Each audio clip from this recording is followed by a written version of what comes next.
ও চাচা আইনি দিন দিন হুগাই দিচ্ছুন কিছু খাই না হ্যাঁ আইনি দিন দিন হুগাই দিচ্ছুন কিছু খাই না খাই তো খাই না শুইলে ভাইকে খাইতাছি তো এখন তো শৈল তো হয় না হ্যাঁ কেমনে হবো যা খাইবা সব ডইলা খাবাইন তাহলে সেন শৈল হবো খাইতাছি তো ও ঠিকই তো কইছে যা খায়াম ডইলা খায়ার আজকে তো ডইলেই খায়াম এত সুন্দর আবহাওয়াটা মুড়িটি লইলাম ডইলা ডইলা খাই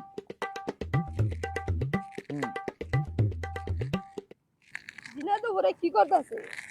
চাচা আন্নাটা কি ডলছুন দিনের বেলা দেখছ না কি ধরতাছি ডইলা খাইলে স্বাস্থ্য বাড়ে হ্যাঁ ডইলা খাইলে স্বাস্থ্য বাড়ে বললা গেল স্বাস্থ্য করে আন্নার এটা কোন ডাক্তারে কইছে কোন ডাক্তারে কইছে ডইলা খাইলে স্বাস্থ্য বাড়ে বললা গেল স্বাস্থ্য করে এটা আন্নার এটা কত হইলো আমি আগলা দেখছিলাম আন্না যেমন পাগলা হয়েছিল